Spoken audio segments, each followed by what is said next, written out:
afternoon, or morning, or wherever you're at this time. It could be any time. It could be any time. Welcome to Ask the Blind Guys. My name is Kevin Higgins. I'm a certified vision rehab therapist, and I'm joined with Sean Keene, assistive technology trainer. We are located at the Assistive Technology Evaluation Center at the Lighthouse for the Blind, Fort Worth. And Yes. This is Ask the Blind Guys. We're joined today with a third co-host, Miss Chelsea. Hello, Chelsea. Can you hear us? Hey, everybody. Hello. Yeah. There we are. There she is. So this is Ask the Blind Guys once again, and this is a chance to ask your questions about blindness, low vision, what have you. Sometimes people, they wonder a lot of things, and sometimes they just don't ask it when they have the chance. So here's the chance. This will be a monthly event, so it's the last Wednesday of each month, and I'm not sure when that is in July. Yes, but stay tuned. We'll make announcements. Yes, yes. But most definitely towards the latter part of July. So, The 29th. Thank you, Bob. Thank you, Bob. Bob, you're so handy. 29th at 4. You have until next month to get your questions into AskTheBlindGuys at lighthousefw.org. You can also post on our Facebook and Twitter, which is also LighthouseFW. And if you go to lighthousefw.org/events, you can see all of the activities we have coming up. So let's get going here. We've got several questions that were asked this last month, and we were just going to kind of pass them around to each other and discuss. And then, of course, if you have, those of you that are on the call, if you have something you'd like to add as a question, feel free. And once we're done here today, right around 5 p.m., this video will go up to YouTube, and we'll all be YouTube stars. Yes. So if you're not able to join us live, you can always go back to our YouTube channel. We certainly have a lot of videos that we've accumulated over the past several months. Right. What are we at to? Over 40 now? Over 40 videos. Yeah. Oh. Absolutely. Kevin's favorite thing to do is to sit at home and watch himself. No, far from it. Oh my goodness, yeah. It's for clarity here. Some of you, you may remember Chelsea here. She joined us a few months ago. Chelsea, representative of the Seeing Eye, correct? Correct. Yep. Okay. And you were with us a while back talking about guide dogs and about what you do. So. Yeah, probably about a month ago or so. Yeah, it was around April. Yeah. Yeah. Yeah, So you can go back and see Chelsea as well. Yeah, certainly, and that was a great presentation. And so again, thank you for doing that. Sure. All right. So, let's go with this question here.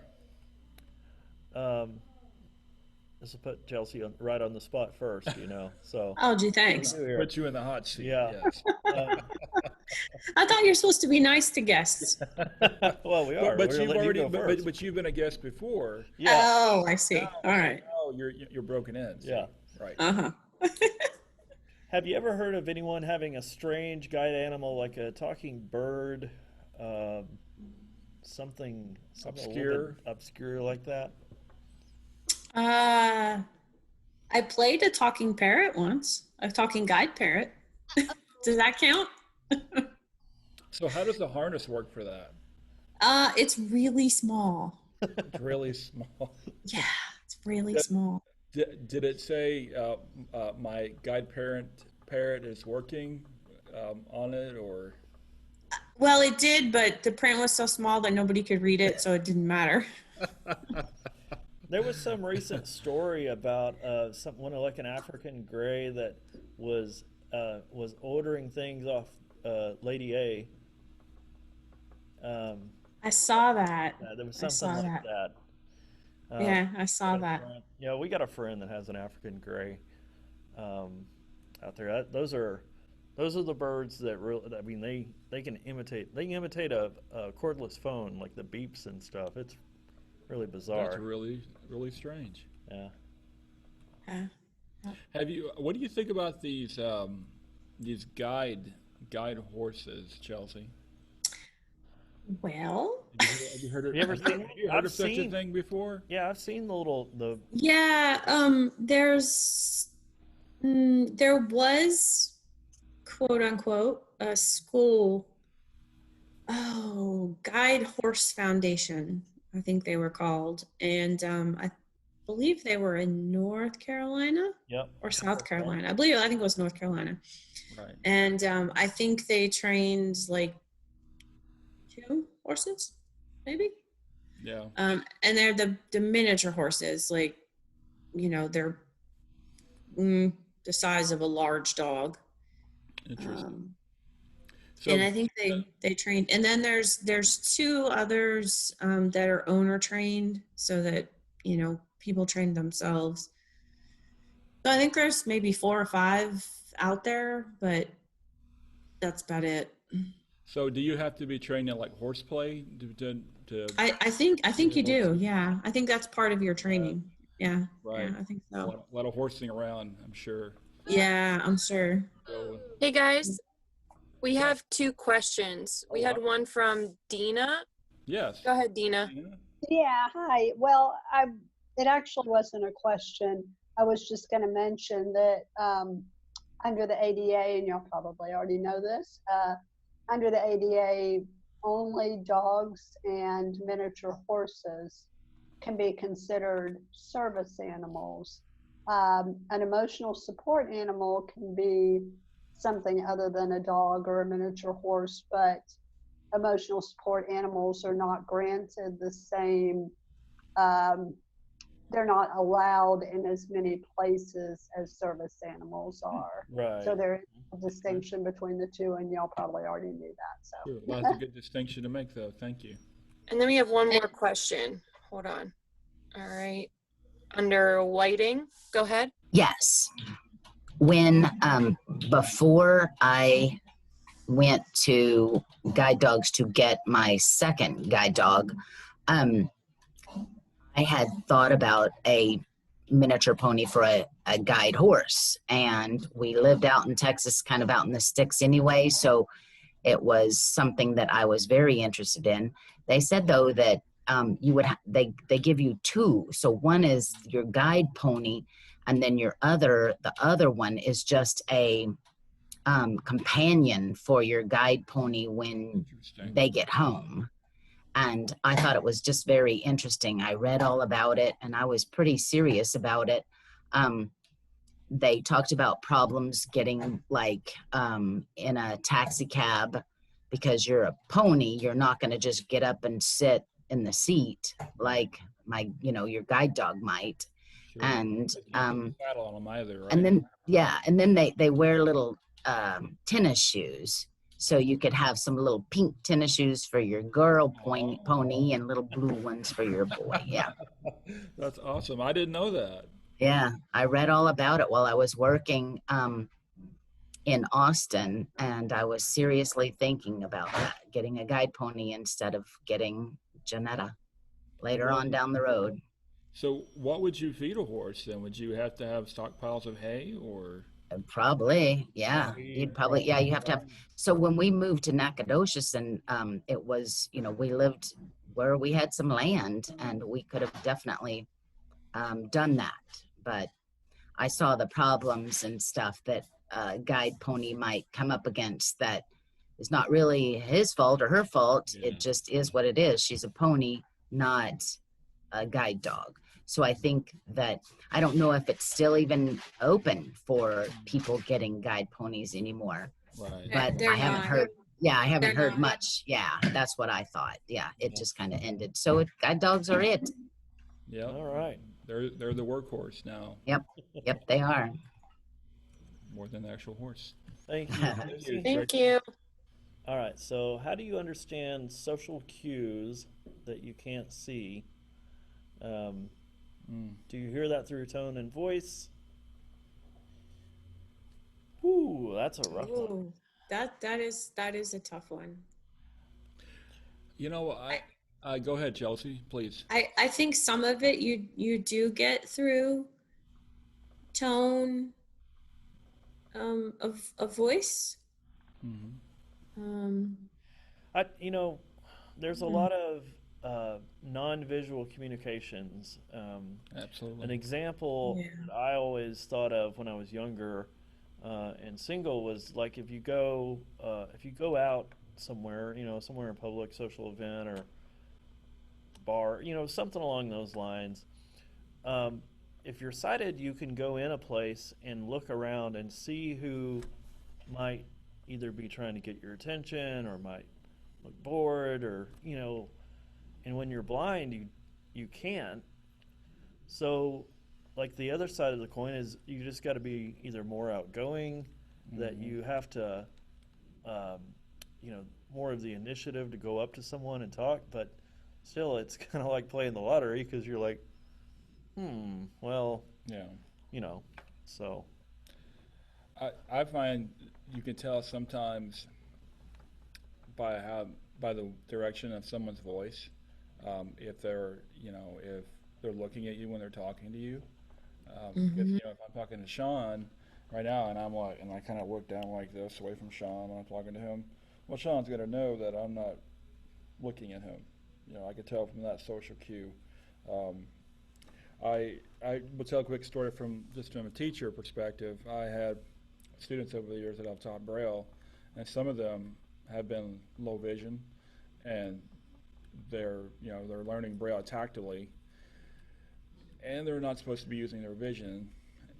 And the times that I haven't blindfolded them, I could tell when they're looking down at their Braille because they're like doing this, or they're like trying to look at the Braille. yeah, look at the Braille, right? They're trying to use their vision they have, and so I could tell how you may notice right now my voice is kind of looking down towards the table. So I can tell like you're peeking. I know you're looking at the Braille, which is looking straight up at me. Of course, a lot of times, if that's the case, I will probably insist on a blindfold, but it's case by case. I will find sometimes public speaking can be a little challenging because if you're speaking to a group of people, there's a kind of a trade-off with being blind because you feel you don't see your audience, so that kind of helps you to not be as nervous because you forget there's people actually looking at you, and you have that component. But at the same time, you can't tell if someone's doing this number if they're looking down at their watch, or if they're kind of looking up at the ceiling. I always try to introduce some kind of humor into Yes. a lot of a presentation because if you can get an Right, audience to react We to do you, that here. we do. Yeah. Yeah, we'll get to that question. Um, but if you introduce that and then people are, you can at least kind of tell when people are more involved. Right. I feel bad for the where somebody's just monotone the whole entire presentation, and Right. throughout the whole thing you hear this. It's a yawn. Yeah, and yeah. I have to tell a quick story of a gentleman that I knew once. He said every day he would drive to work, and there would be a neighbor nearby, and he would drive by and he would wave at him, and the guy would never wave back, and he thought, man, my neighbor, he's rude. I'm always trying to go out of my way to wave at him and just to smile, and he never gives me any kind of reaction. He just thought his neighbor was rude. Then one day he came upon his neighbor and he saw him using a white cane. And so he realized, oh, well, he can't wave back at me. He's blind. That's happened to me. Yeah, It's probably happened to all of us. yeah, that happened to me when I was younger, losing my sight. I had people, I was in college and I lost a lot of my vision. So I'd have people on, opposite side of the street waving at me. And then, later on, I'd be like, man, why did you ignore me for? I'm like, what? I didn't see you. My neighbor, I had a neighbor lived across the street, and he was older, but he told my dad one time that he's like, it's always so dark at Sean's house at night. Well, it probably helped your power bill. It did. Hey guys, we have a hand raised real quick. Okay. See, Go ahead. I remember when my daughter was younger, and she wanted to just show me that she was mad at me. So I was trying to talk to her, and she was mad. So she turned her back to me and was talking or answering her questions with her back to me. And I could tell because her voice was going away instead of coming at me. And so I had to tell her, turn yourself around and face me when you talk to me. So there was just things like that that went on. And with the boys now, there's been issues like that too. Yeah, especially with kids, there's things you learn to just pick up on that. I got 3 kids, 2 boys and a girl, and sometimes by their silence, you can, I've said, don't look at me like that. What? How'd you know? We just do. We just know. There's a texture to the silence. It's a sixth sense almost. Yeah. It's a lot of trial and error too. Yeah. Yeah. Thanks, Tracy. Yeah. Right. Let's go through. So we were talking about Braille earlier. Here's a good one. Do you think Braille is just as hard as learning print? Oh my goodness, that is a great question. See, I learned Braille in the 1st grade, and at the time, they were trying to get me to use, what do you call it? The CCTV. And back then, way back then, it was the old tube style CCTVs, and so I would get to the end of the word and forget what the first letter was. So it was so big and took up so much time. Now, so I started learning Braille in first probably 2nd grade, and we started those tracking exercises, kind of like you do. We had a whole book of them, all the different shapes, and I still remember that. And then we moved on to grade 1, and it was the Pam and Tim books. I still remember that. Okay. All these, sentences. Pam walked to store, stuff like that. Mm-hmm. So I didn't really ever learn print successfully. So I don't know. I think it's probably depending on what age you learn it at. Mm-hmm. I think it depends. I think it depends on when you're trying to learn it, because I learned both at the same time. I had enough vision to read print, but I was gonna lose it pretty quickly, so I learned both at the same time. And I don't remember either one being very difficult, but being older now, if I had to, go back and learn Braille, I think it would probably be a little more difficult. I think for me the difficult part was writing, learning to write cursive and not being able to see it. We had these books like where you could there were like impressions of the letters. I remember you'd put a pencil in it and you'd trace the cursive letters, but I had to learn how to write my name, which is about the only thing I still know how to write. But anyway, go ahead, Kev. Yeah, no, you're fine. My experience is different in that I started learning Braille when I was past the age of 30, and I had grown up learning how to read as just a standard student in the school. And when I began learning Braille, it was very difficult because I had to overturn a lot of the things that I knew about reading print. Some of it in Braille is analogous to print, but a lot of it's very different. Reading things tactily with your fingers compared to looking at a at a letter and piecing it together a word. It's very different. So I struggled in the beginning to develop fluency. I would spend minutes at times on a word where I would be literally reading it out. I like the word no. I would be sitting there going K-N-O-W. Cano. Canal. I'm like, and I'd be like, that's not a word. And then a moment later, I'd be like, oh my gosh, okay, that's now. That's no. And so it took a little bit of time to get the cobwebs off my brain when it came to that part of that experience. So I think the earlier one can be introduced to Braille, I think the easier that transition would be. But of course, my vision loss occurred a little bit later in life compared to maybe you, Sean.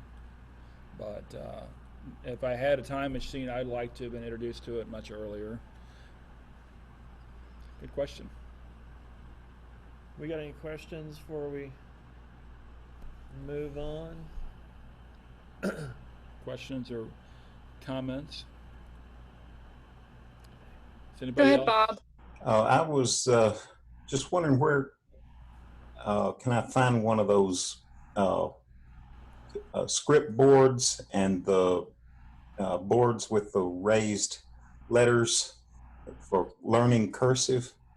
I don't even remember what those things are called. I saw one when I was in school. Yeah, there was a book we had, and it was like the pages were plastic, and I bet that would be a Maxi Aids or Independent Living. That'd be some kind of search. I bet there's some kind of book out there still for learning. What you might do is think about Googling cursive writing guides for the blind. Yeah. I wonder if you would get a result from that. Yeah, I'll try that. Google might be your friend with there. I know a lot of the cursive letters, but I don't know all of them. And I think I'd like to brush up some. I think I would too. I think I'm gonna look it for it might as well. benefit me as well. At this point, the only thing legible in my name is a K and Kevin and the H in Higgins. The rest of it just looks like A doctor? some kind of hieroglyphics. I don't know. It doesn't. It's different. So Here's a question. Here's a question that I've actually. Oh, hang on. I think Alice. Hold on, Sean. Yeah. I think Alice has a question. Okay. Go ahead, Alice.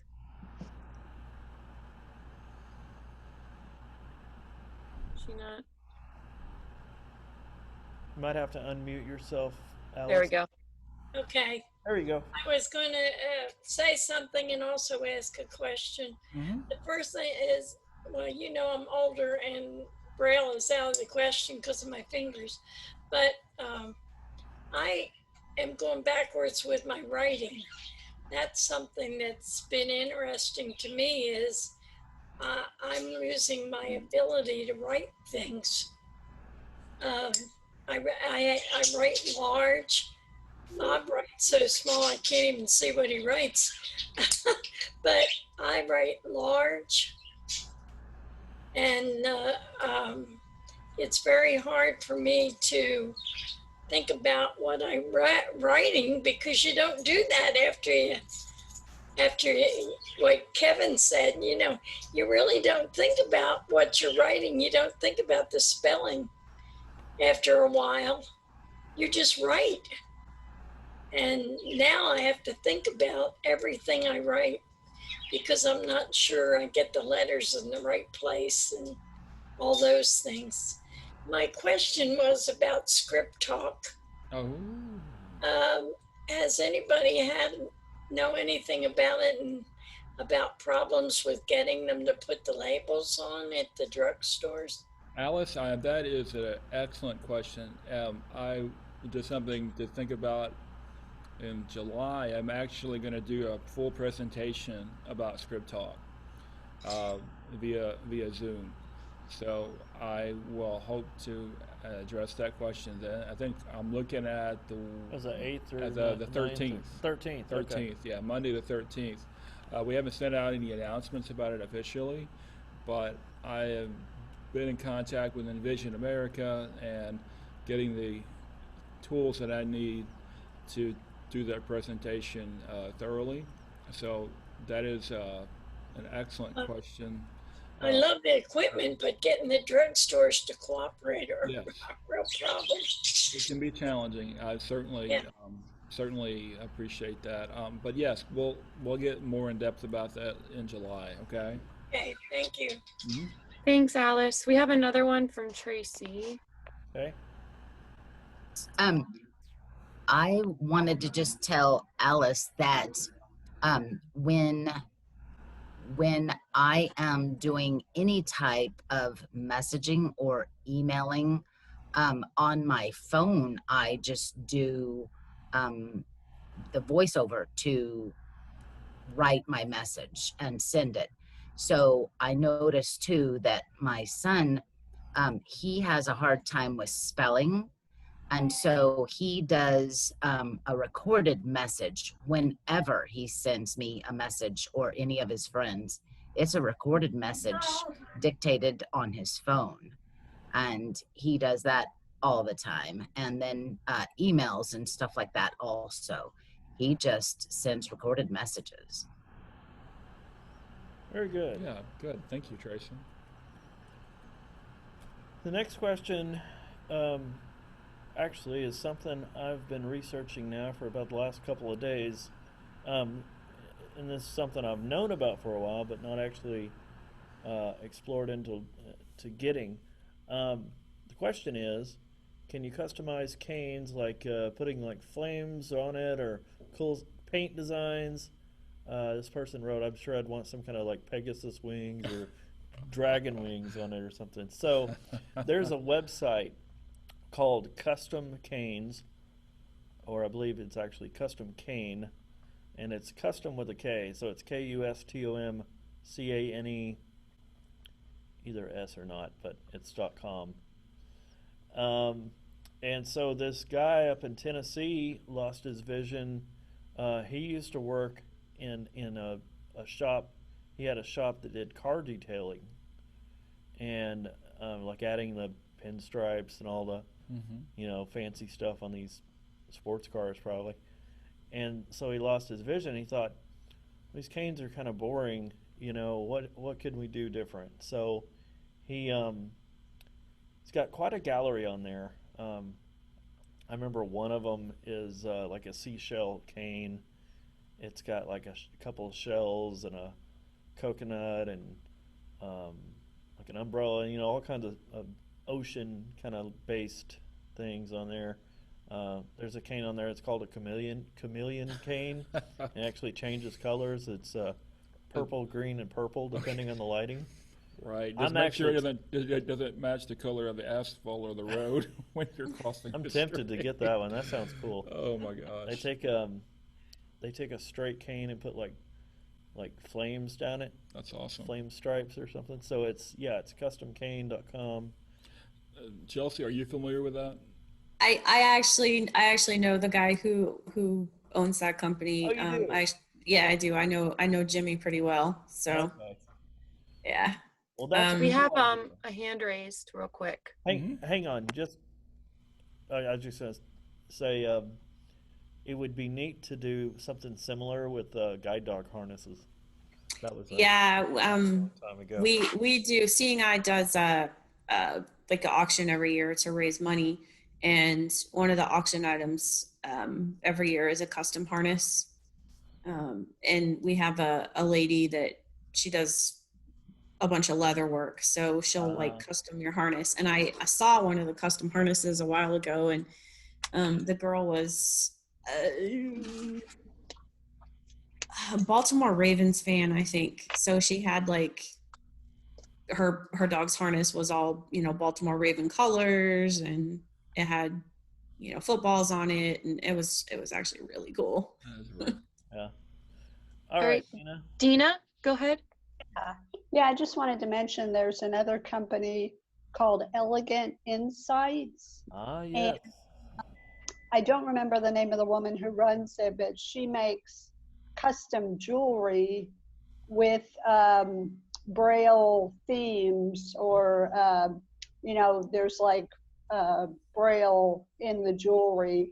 And I believe she also makes charms for blind canes, and there's like crystals or different things like that on the charm that will go on the cane. Yeah, that's Laura. Her name's Laura. She's Yeah. from Nevada. I met her at CSUN a couple of years ago. Yep. And I follow her on Twitter. Yeah. That's all I There's know. a couple. There's a couple of folks that do Braille jewelry, or used to be. We got a question about that recently. Yeah, we have another hand raised real quick, guys. Okay. Tracy, go ahead. Yes. Do you know the email address or whatever for getting some type of harness that's specially done for a specific thing? Do you know the email address or? The lady that does it for us, it's kind of a special thing for our auction. Okay. So yeah. Okay, thanks. Mm-hmm. That might be another Google is your friend. Yes. I almost wonder if maybe at some point we could have somebody from Custom Canes come on and There you go. speak to us, or maybe the one who makes the jewelry for with Braille. That's a with good the idea. blind. Yeah, Giving us some ideas. But Jimmy would definitely do it, and he's a good guy. So I filled out his form last night, and it's like it asks your cane, like the length. It asks which kind, if you want a straight aluminum or graphite, and then it asks for like the theme. And then you have like a comment section. So you fill out the form, and then basically he calls you, and y'all figure out all the details. And I don't know. I was thinking maybe a Mardi Gras cane, or maybe a cowboy. I don't know, something. Well, anybody that knows me knows that I'm a Star Wars nerd, so I'm envisioning like a lightsaber cane. yeah. Maybe it would have to have like the lightsaber sound effect when I moved it back and forth. Oh, he's even got like Bluetooth speakers that are like the size Get out of of here. of dice that you can hang from your the string on your cane. That's really cool. Not to even mention the WeWalk cane. That might There be you go. another discussion into itself, right there. Right. But There anyway, you go. well, Anyway. we'll table that for a different time, perhaps. As an O&M instructor, I don't know about this dice headphone set on the canes, but it's a good thought. Yeah, well, Can they have a cane that where it has like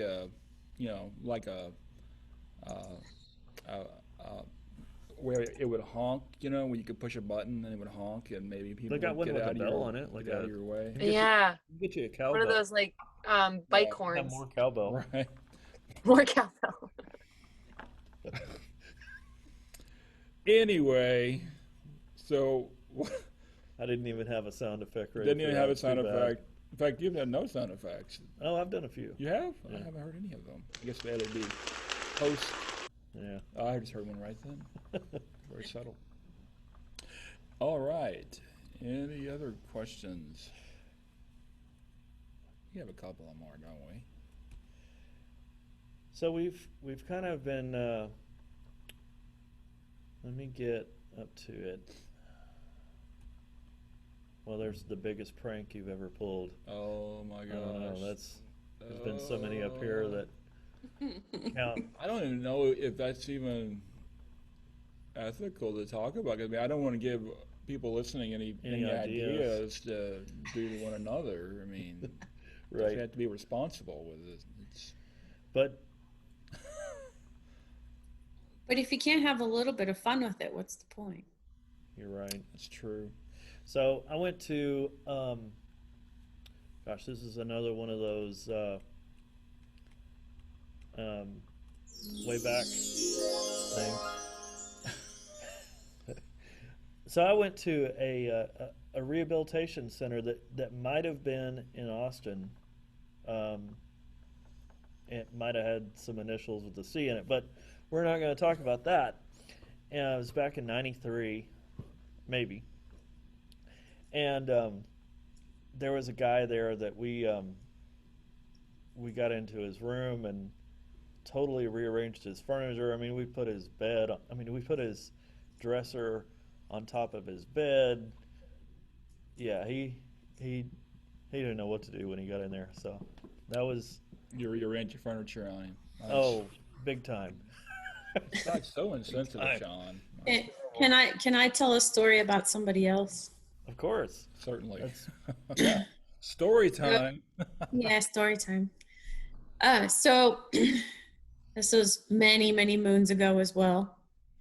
And the seeing eye is 2 stories. And so class was in session, and one of the instructors had a room up on the 2nd floor.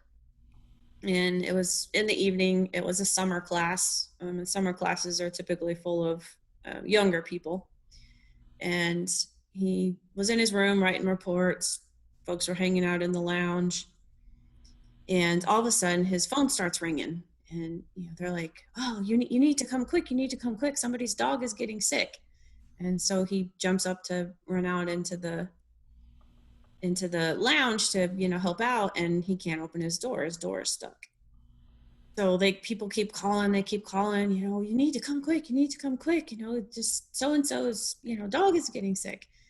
And so he's freaking out just a little bit. So he takes bed sheets and pieces of leashes and stuff like that, and lets himself out the window down to the ground level, gets back into the building, goes up to the 2nd floor, up to his room, and realizes that students had taken pennies and shoved them between the door frame and his door to keep the door from opening.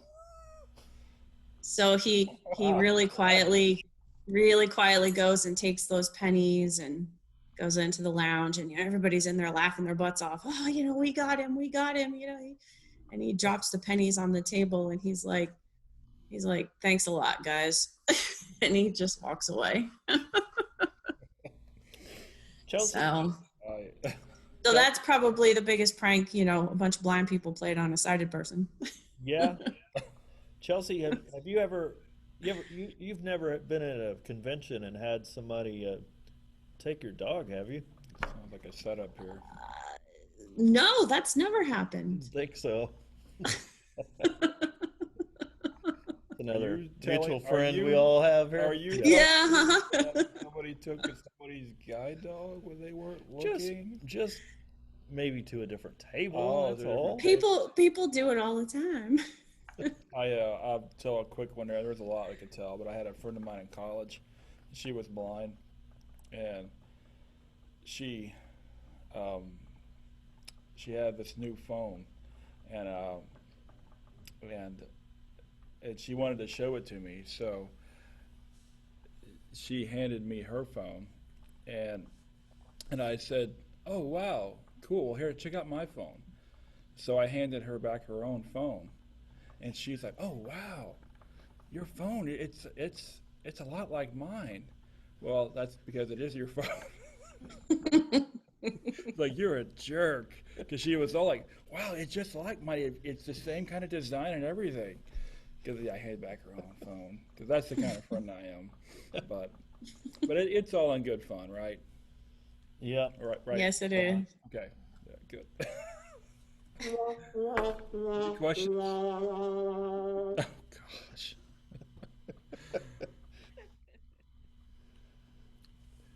How about anybody out there listening?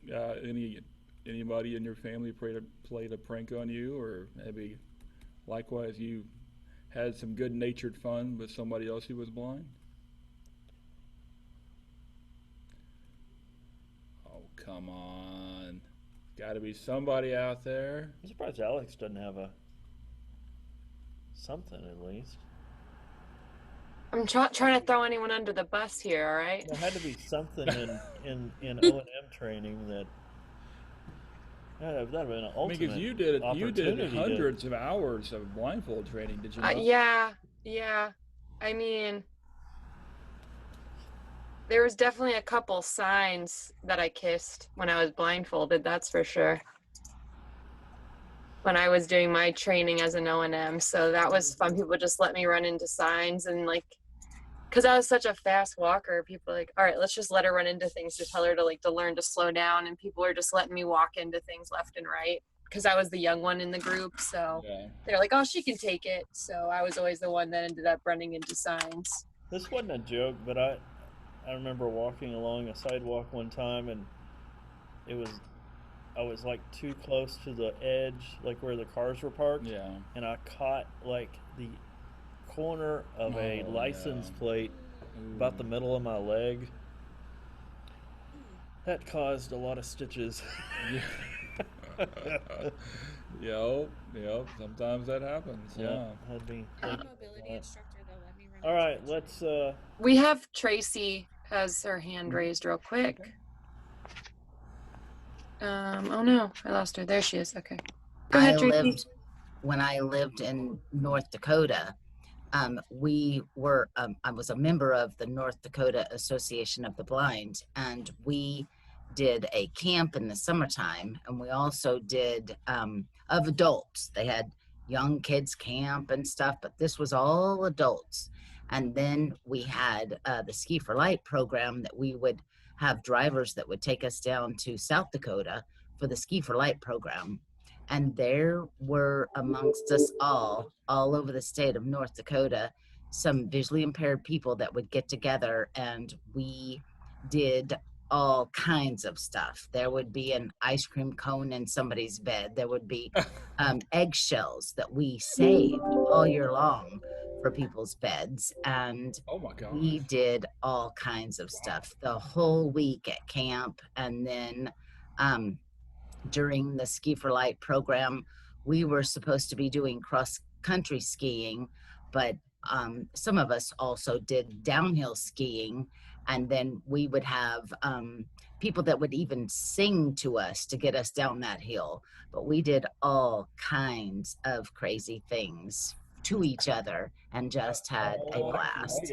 I like the egg idea. I could use that. Yeah. One day. Yeah. You can clean out your eggshells. Just poke a hole in the top and get all the, and so you can clean your eggshells so at least they're not stinky, yucky by the time you get back to camp the next year. Yeah, we have somebody here that sometimes happens to put some tape across Kevin's cubicle, but they're not even here to defend themselves. They're not even, not that they could defend themselves, because I know this is the first time she could actually partake in conversation, and she can't even be here. yeah. Well, Such a shame. Go ahead. So let's see here. We're kind of getting close to time here. We got about 10 minutes left, I think. One more question. What do you think, Sean? Yeah. So.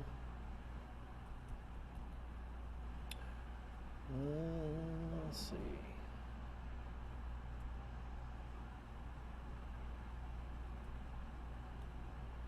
All right, this would be a good one. How do you personalize your home with colors, patterns, things like that? Do you use different textures to decorate? So we got these questions a couple days ago, and me and Mindy had a discussion a little bit about them. Dark colors with furniture, so say like browns or blacks, like a brown couch tends to kind of go with a lot of things. We have paintings / pictures on the wall with flowers. It's probably, me being a guy, it's probably something I don't think about as much. So that's all I'll say about that. Okay. As Forrest Gump would say. How about you, Chelsea?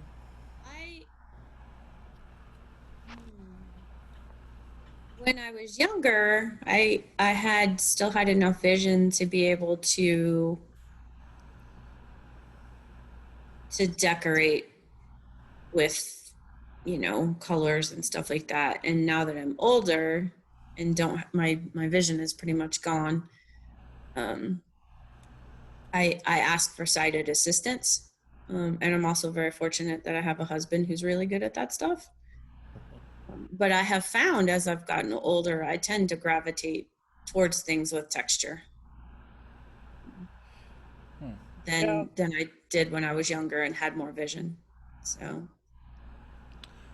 I think for low vision people, you know, often contrast is so important.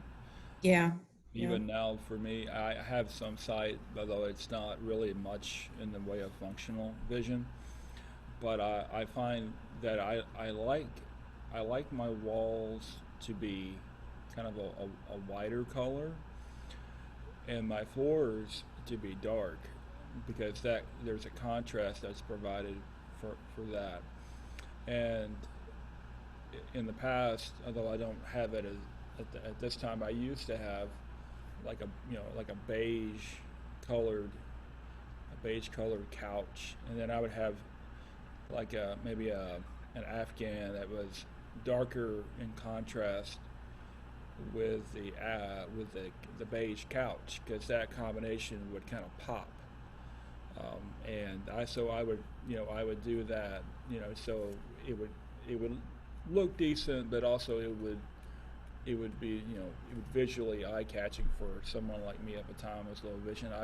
What I tend to be more now with is more of a minimalist, and when I set up in my living room, I try to have like my sofa and my couch kind of against the wall so that the middle area is open.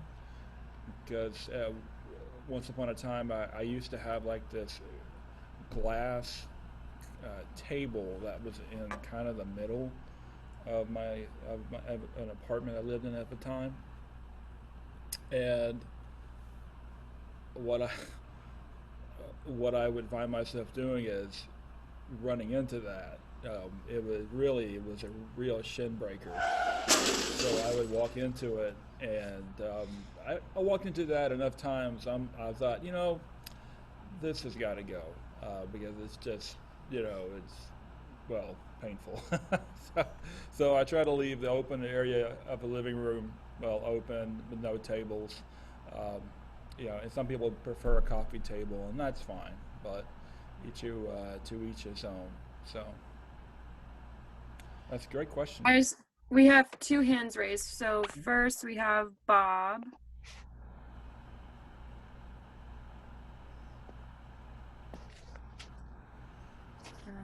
Bob, you might need to unmute yourself. Oh, I was just going to add to the prank storytelling, but now we have questions, so go ahead and do questions. No, you're all right, Tracy. Tracy, go ahead. Oh, okay. I want to hear what Bob had to say, though. But we have a 2-story house right now, and upstairs, where the stairs begin upstairs, it goes from carpet to flooring. George put flooring right at the top of the stairs so that I know wherever I am upstairs that once I touch that flooring, that's right in front of the stairs. Mm-hmm. And I did fall down those stairs, and that's why he did that, and I broke my ankle. So and so he put that in, and that has worked wonderfully for me. I like dark colors. I like dark colors with clothes. I like dark colors with walls and floors and all kinds of stuff. And my sight is totally gone. So we still, though, we will pick one dark wall. We'll make a room have one dark wall, and then the other walls around that room will be lighter. And then it can flow into another room, and then I can pick another color and make a dark wall, and then have lighter colors around. And I really like that. And my sister is good with that. So whenever she is around, then I can make for sure and have the kind of colors that I'm interested in. Or I have other friends that I'll ask them what kind of colors are really in, and I'll pick a dark one to go in a room, and then lighter ones to go around it with the other walls.